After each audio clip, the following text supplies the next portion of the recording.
Good morning.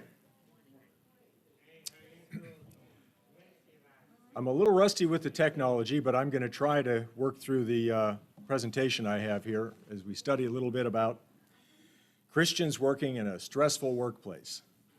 I know it's a rare occurrence, right? But let's see if I can get this going here. It's been my experience and observation. All workplaces are stressful at one time or another. Are you feeling a little under the gun at work? That's showing, right? Yeah. I felt like that more than once over the years. I picked these things up from a meeting with a vendor probably 25 years ago. And we were starting a big project with this company. I was working for a little software company, and we were going to be producing some software for them. And the project manager started with this. And he said, now, I don't want you to think that we're not, under a little pressure here, but we are kind of under the gun. We are also between a rock and a hard place. And that's often where we find ourselves at work. There's not enough time to get everything done, or too much to get done, period. It's just, some jobs are more stressful than others, right? The job I have now has momentary stress every once in a while, short periods of time. I do on-call support every couple of weeks. And if something goes wrong, they call us up and, hey, this has gone wrong, it's affecting our clients, you got to get this fixed now. I go into a little bit of a panic, the knot in the stomach. You're probably familiar with that. And at times, there's so much going on. We had a situation not too long ago, not long enough ago, actually, where our computer kind of had a meltdown, like a temper tantrum. And it greatly affected a lot of our clients. And I felt like snapping. At the time this happened, I was the manager of the team involved. I have since been relieved of those duties at my request. I may have mentioned that before. It was my request. I didn't want to deal with that kind of stress anymore. Just the average daily stress of being on-call support's bad enough. But sometimes you feel like, this is stress I'm going to crack, I'm going to break. Or at least bend a little bit. Bend enough to hurt. So I want to look at some scriptures this morning to think about our situation at work. Now, before this year, I would ask the question, how many of you work outside the home? That would be a different answer this year. I know for myself, I've been working from home, at home, for almost 9 months since the whole pandemic started. Before that, I did work in an office. Maybe some of you work in an office, you work in a plant, you work in manufacturing, or you work on a farm, whatever your job may be. It would generally be outside the home. But those of you who primarily work inside the homemakers, generally the women, it's still a stressful workplace. I know this for a fact, especially over the last 8 months, watching my wife taking care of the house, all that she deals with. Being in the office all those years, I knew what she did, but you don't really pay much attention because you don't see it. Now I see it. She's busy. So I hope you can see this well. It's kind of small on my screen as well. We want to look at stress, what it is, and how we deal with it. And you might think, well, how is this a Bible study? It's amazing how much God had to say about stress and about work. So what are some things in your job, if you're still working, that cause stress? What kind of stressful situations have you been in? Anyone? Anyone want to share? Late orders and customer complaints. Late orders, customer complaints. I hate customer complaints. I deal with, not directly with clients, but the people in my company that deal with them, they hear when there's a problem. I don't want to hear from those people because that's stress immediately. Coworkers, yes. I could tell you stories for days about coworkers, the good and the bad. Okay. Yes? Trying to keep a mask on preschoolers. Yeah, I've heard stories about that.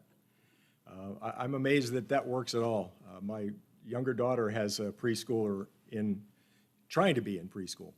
And yeah, the teachers there relate wonderful stories about all that stress. And it is a stressful time.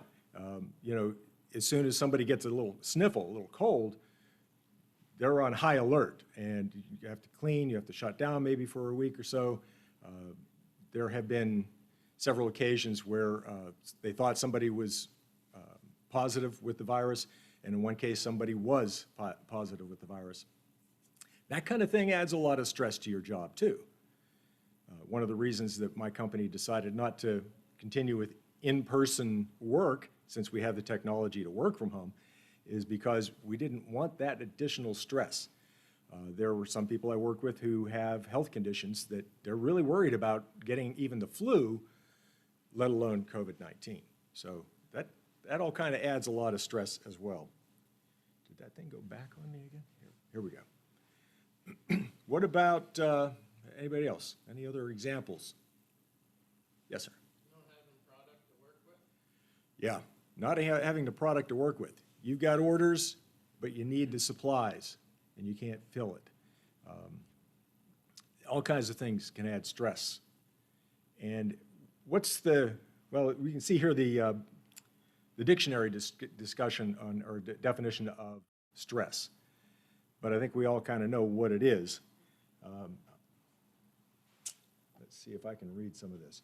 Pressure or tension exerted on a material object. Well, my brain, my heart, and my whole body, that's a material object. And pressure gets applied. I need to get something done. I have a deadline. We'll talk about deadlines during the sermon a little bit. But we have a definition at work for a deadline. You cross the line and you're dead. And add a little bit of stress to it. If we have since I'm in the financial business, we have a lot of government regulations that tell us how we can do things and what we can and can't do, and certain rules about how these transactions we deal with are accounted for. So when the SEC or the IRS or some other government body makes a decree, we have a deadline by which we must make the changes to our software to account for that. And it's a hard deadline. Unless the entire industry is falling behind, which did happen once, you have to meet that deadline.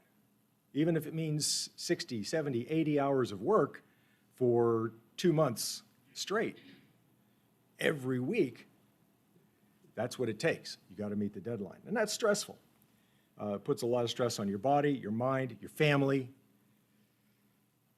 Let's see, a state of mental or emotional strain or tension resulting from adverse or very demanding circumstances. And we can go on from there. So here's a couple of things that I've tried to keep in mind to lessen the stress, to help deal with the stress. 2 things, really. Number 1, I remember that I have been created by God to work. I would love to be able to get out of work. I'm so looking forward to retiring. I'm a couple of years away from retiring from my full-time job. But I already know that won't make a bit of difference. I'll have different activities that I will be equally stressed out about. But I have been created by God to work, and so have you. I'll show you some scriptures on that in a minute. And I have to remember that it's God for whom I am working. Who you're working for makes a big difference. I mentioned a little bit ago that I was removed from management. I'm sorry, I can't help but smile when I say that. I got into management probably 20 years ago and was okay with it for a while, but they kept adding more and more responsibility to me. One boss I had, a guy that I really liked and was working well with, until they reorganized and I didn't work for him anymore. But one day I asked him, Jeff, why do you keep giving me these new responsibilities? You know, do you really think I can do this? And he said, well, it's like this. You know what the prize is for winning the pie eating contest? More pie. In other words, you're doing really well with what I've given you so far. I'm going to give you more. I didn't like that. At some point, though, they gave me enough pie. I said, that's enough. I'm done. No more pie.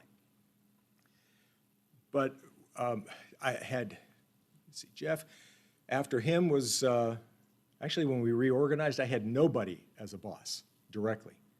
You want to talk about stressful situation. I'm in a new position, and they had moved the guy who I should have been reporting to someplace else. So I had nobody for a couple of months. And then they bring in somebody from the outside that doesn't know us. I don't know him. Fortunately, he was a great guy. He is a great guy. He still works there. He was the one that I started working with to get moved into a better position. So he's happy, I'm happy, it's all good. But I have had some bosses that I could not work for. I didn't understand how they could be so ornery. Two in particular come to mind. I won't tell you their names just in case you happen to know them. I doubt you do. But they were really evil. I mean, literally evil in how they treated people. It caused a lot of stress, not just for me, but everybody that worked for them. But even at that time, I was a Christian, and I realized, okay, I'm not really working for him. I'm working for God. So we'll look at some scriptures now, if I can get this thing going here. All right, created to work. Genesis 2:15. If you can't see the tiny print up there, I apologize for that. I didn't follow the rules for doing PowerPoints when I did this. You're supposed to be able to see big letters, so it's easy to grasp. So I'll read it. Then the Lord God took the man and put him in the Garden of Eden to tend and keep it. Tend, that word is from the Hebrew word that means to serve. God put Adam in the garden to serve it, to take care of it, to guard it, protect it. From the beginning, Adam, mankind, had a job. He wasn't going to be able to be an idler. He couldn't be lazy, all right? We all would love to have a job where I don't have to do anything, no responsibilities. But in reality, the kind of jobs we all have, all the jobs we have, are responsibilities. They're things that need to be done. Now, after sin came in, the work got really hard, didn't it? You see here from Genesis chapter 3, then to Adam he said, this is God talking to Adam and Eve after they'd sinned, because you have hated the voice of your wife and have eaten from the tree of which I commanded you, saying, you shall not eat of it, cursed is the ground for your sake. In toil you shall eat of it all the days of your life. Both thorns and thistles it shall bring forth for you, and you shall eat the herb of the fields. In the sweat of your face you shall eat bread till you return to the ground. For out of it you were taken, for dust you are, and to dust you shall return. Sound like your job? Every once in a while I'm reminded of why I like having a desk job, even though it's difficult. I've been working on my camp, doing some major improvements over the last year or so, and doing things at home as well. I'm not real good at that kind of work, but I can do enough of it to get by. But it's hard work, physically hard, and the older I get, the harder it gets. I have a good friend who does this for a living, and he's a few months older than I am. And if he wasn't in as good a shape as he is and has been over the years, I don't see how he could continue to do it. Getting down on the floor yesterday, working at the camp, trying to get back up again, get back down again. So it's difficult. And if you're a farmer, you understand even more how difficult that is. I don't try to grow much of anything because I'm not very good at it. And it's very difficult. So some more verses about work. This is from Proverbs 27. And again, a lot of this relates to farming and working with animals and so forth, because that was the primary work that people in those days did. They didn't have manufacturing on the major scales that we have today. Certainly didn't have technology, but the principles still apply. Be diligent to know the state of your flocks and attend to your herds, for riches are not forever. found that out one time when I got laid off from a job that paid pretty well. All of a sudden, I didn't have that money coming in. And things were bleak for a few months.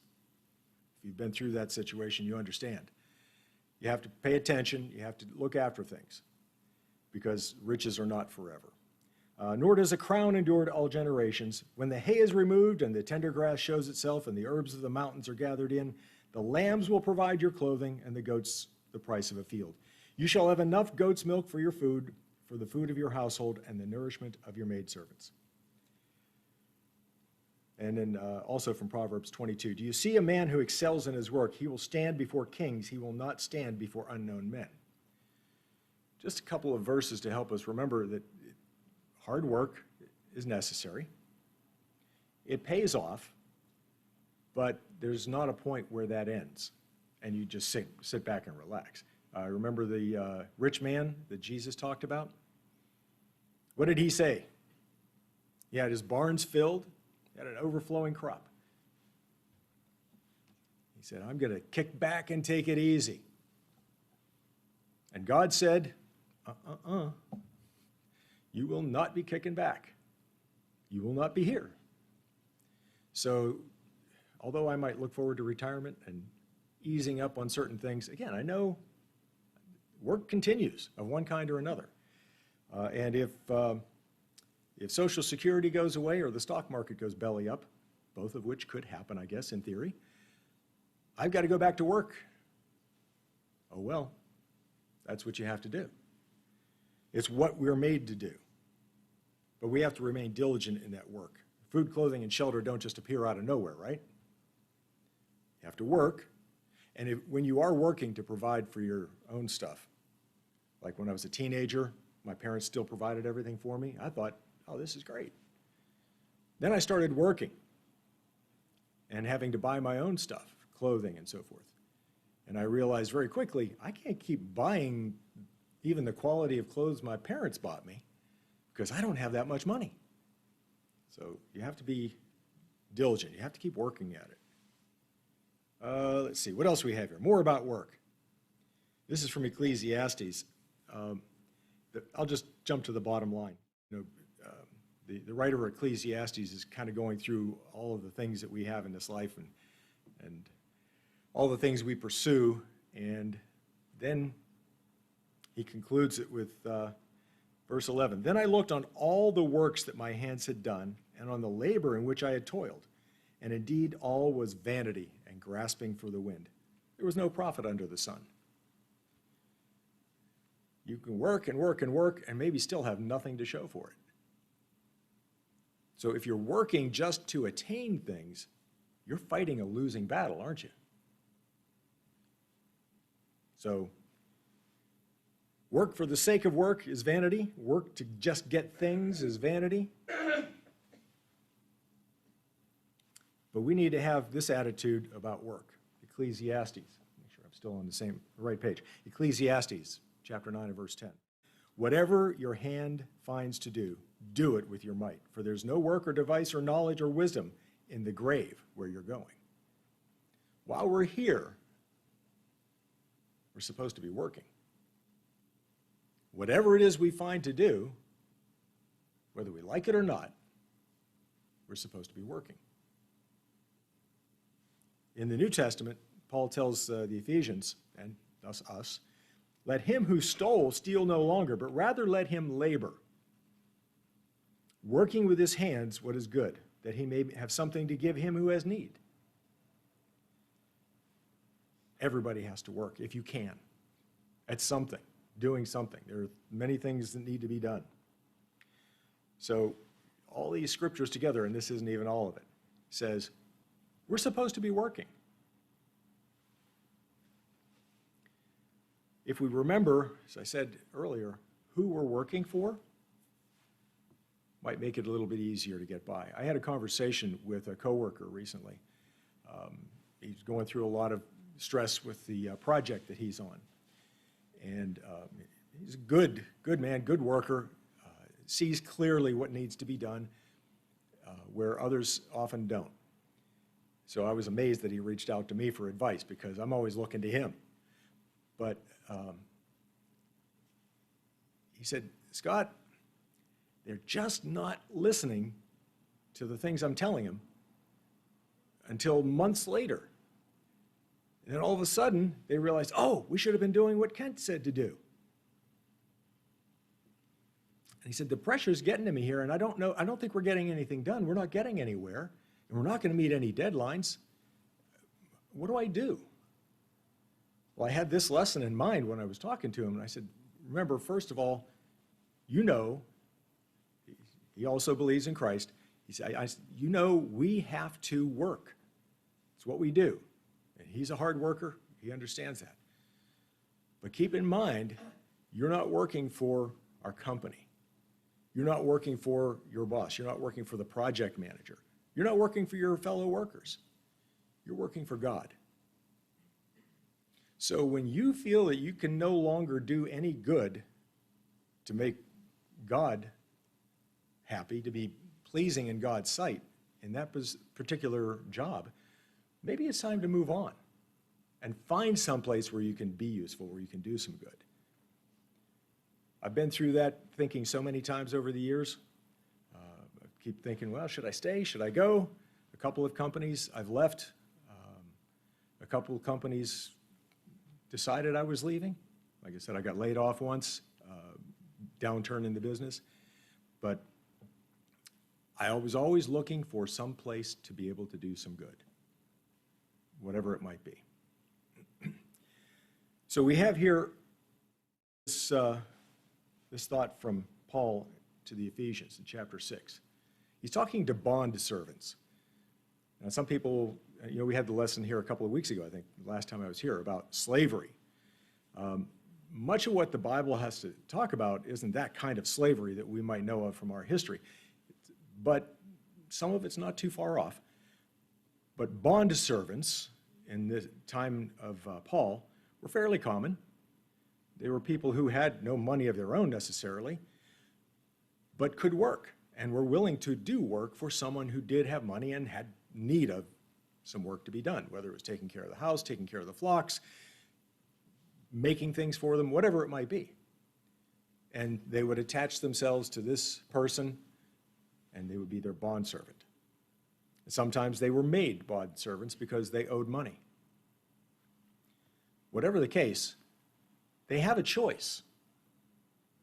And sometimes we feel like maybe in our job we're not in control of much. We do have a choice of how we respond to these things.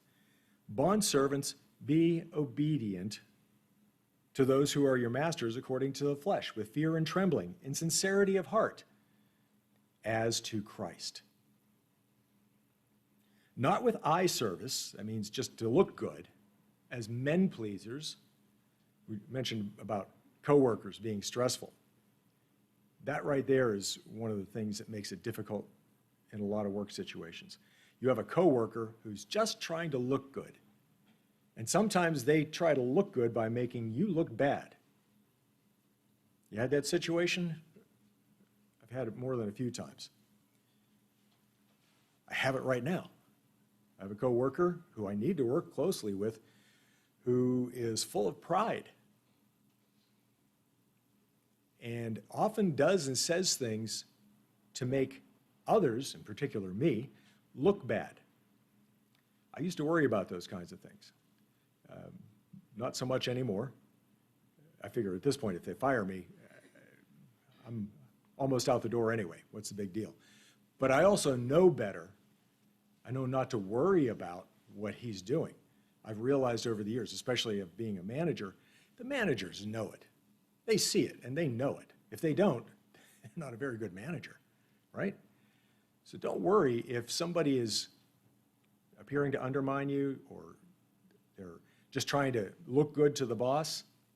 That's their problem. It does add some stress to you. You end up doing the work that they're supposed to do. But just do it. Don't be an eye service kind of person, a man pleaser kind of person. But as bondservants of Christ. See, I might be stuck in a situation where I feel like I have to work for this person or this company, but I'm really working, again, for God. I'm a bondservant of Christ, doing the will of God from the heart, with good will doing service as to the Lord and not to men, knowing that whatever good anyone does, he will receive the same from the Lord, whether he is slave or free. We work for the Lord. Can you think of any examples, mostly in the Old Testament, of that kind of situation? Just a quick question. What time do I need to end? Okay, very good. I think we'll be able to get through this. Here's a couple of examples from the scriptures of people who had some tough work situations. Maybe you haven't thought about it this way. Jacob. In Genesis 29, we see him hired by a man named Laban. What were his wages to be? A wife. He was expecting to earn the hand of Laban's daughter, Rachel. Laban was not a good employer. He cheated Jacob and gave him different wages, a different wife. What was Jacob's response? What would your response be?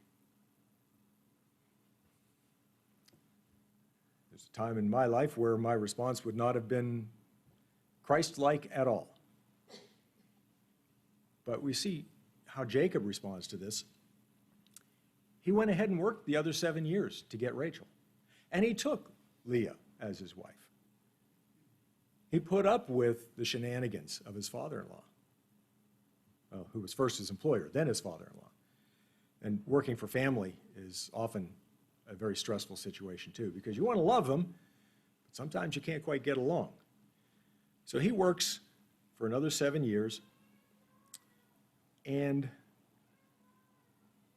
throughout this whole time, taking care of Laban's flocks, he set aside the lesser animals that he was allowed to take and kept aside the better ones for his father-in-law. He was doing right by his employer, even if his employer wasn't doing right by him. See, in America today, we don't want to think that way. Probably true in other countries as well. It's a human thing. We don't want to be subservient to anybody. It's a lot easier to be in a subservient role, as we are as employees. And if you own your own business, you still have a boss. Who's the boss of an individual sole proprietor? No. That's the boss of all men, all husbands, yes, not the wife. Ultimately, yes, God. But in this world, who's the boss of any business? Every customer. You've got to keep the customer happy. And it's often tougher to be the employee of a lot of bosses than of just one. So it's, even if you're the boss, you're the guy that owns the company, the business that runs it, you have a lot of people to answer to. And you're responsible for all those employees, the people that work for you. Jacob took this approach of, I'm going to please the boss. I'm going to do what's right for him, what's good for him. And God caused him to prosper, didn't he? All the flocks that he kept, they kept pumping out more animals and all of the better kind, so that he ended up actually more prosperous than his father-in-law. That's one example. How about Joseph? Joseph had a coworker problem to begin with, didn't he? His brothers. They were jealous. They didn't like it. I haven't had anybody dislike me enough to want to bump me off, literally kill me, as some of Joseph's brothers wanted to do. But I have had a few coworkers, fellow employees, who just didn't like me for whatever reason. And a bunch that I didn't like. We found ways to work together, most of the time. So in Genesis 37, we see his brothers want to kill him. They compromise a little bit and sell him instead. So now he is Potiphar's slave, his servant, against his will, but he goes along with it. He makes the best of it because, as we see, he is serving God. He knows that God has a higher purpose for him, as really he does for all of us. So he just does his work. He does a great job, and unfortunately runs into his employer's wife, who has other ideas. And Joseph doesn't go along with those. He does not have to give in to those. And so he takes off. As I say it here, the wife of his employer brings false accusations against him, and he ends up in prison. He's done nothing wrong. Now he's in prison. What's he do in prison? He works. He ends up getting put in charge of the other prisoners, right? Because he's shown himself to be responsible and capable. He won the pie eating contest. He got more pie. But then some of those co-workers that he helped by interpreting their dreams, what'd they do? They forgot him as soon as they were out. One didn't really get a chance to remember him again because he was killed, but the other finally did remember. So it starts to bring about a series of events where Joseph gets to the end where he knew God was directing him. He fulfills God's plan. But Joseph just worked because he was working for God. He knew that there was something better going on. How about Daniel? He's another person who is taken captive against his will. He's in a situation where he has to work for a boss he doesn't know, doesn't like, doesn't agree with religiously. But he remains faithful to God, and he works with this new employer. He ends up being lifted up pretty high in the kingdom because of his work ethic and the ability for them to trust in him. Right? He took responsibility. He fulfilled it.